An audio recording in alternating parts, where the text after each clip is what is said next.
ఆదిలాబాద్ జిల్లా వార్తల విషయానికి వస్తే జిల్లా కేంద్రానికి సమీపంలోని గుడియత్నూరు మండలం మేకలగండి వద్ద కారు బోల్తాపాటు జరిగిన రోడ్డు ప్రమాదంలో 5గురు అక్కడికక్కడే మృతి చెందగా 3 తీవ్రంగా గాయపడ్డారు. గాయపడిన వారిని రిమ్స్ ఆసుపత్రికి తరలించారు. బైన్సా పట్టణంలో ఓ ఫంక్షన్ అటెండ్ అయి తిరిగి వస్తుండగా ఈ రోడ్డు ప్రమాదం జరిగింది. ఈ రోడ్డు ప్రమాదంలో ఒకే కుటుంబానికి చెందిన 5గురు మృతి చెందడంతో వారి బంధువుల్లో విషాద ఛాయలు అలుముకున్నాయి.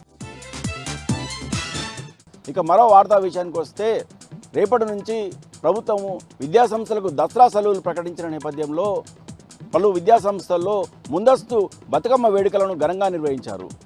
ఆదిలాబాద్ పట్టణంలోని మహిళా ప్రభుత్వ డిగ్రీ కళాశాలలో అలాగే మెన్స్ ప్రభుత్వ డిగ్రీ కళాశాలలో బతుకమ్మ వేడుకలను ఘనంగా నిర్వహించారు. తెలంగాణ సంస్కృతి సంప్రదాయాలు ఉట్టిపడే విధంగా ప్రతి ఒక్కరు కూడా సాంప్రదాయ దుస్తులను ధరించి బతుకమ్మ వేడుకల్లో పాల్గొన్నారు. ఈ సందర్భంగా బతుకమ్మ పాటల కారణంగా బతుకమ్మ వేడుకల్లో పాల్గొన్నారు. అలాగే దసరా పండుగ బతుకమ్మ పండుగ శుభాకాంక్షలు తెలియజేసుకున్నారు.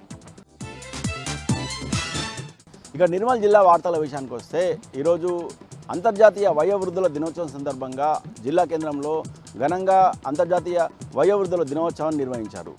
ఈ సందర్భంగా పట్టణంలో విద్యార్థులు అలాగే అంగన్వాడీ కార్యకర్తలు వృద్ధులతో భారీ ర్యాలీ నిర్వహించారు. అనంతరం నిర్వహించిన సమావేశంలో వృద్ధులకు హెల్త్ చెకప్ నిర్వహించారు. అనంతరం వృద్ధులను శాల్వాలు మెమోంటలతో ఘనంగా సన్మానించారు. ఈ సందర్భంగా జిల్లా అడిషనల్ కలెక్టర్ ఫైజల్ అహ్మద్ మాట్లాడుతూ ప్రతి ఒక్కరు కూడా వయోవృద్ధుల చట్టాలపై అవగాహన పెంచుకోవాలని, వయోవృద్ధులను సంరక్షించుకోవాల్సిన బాధ్యత ప్రతి ఒక్కరిపై ఉందని పేర్కొన్నారు.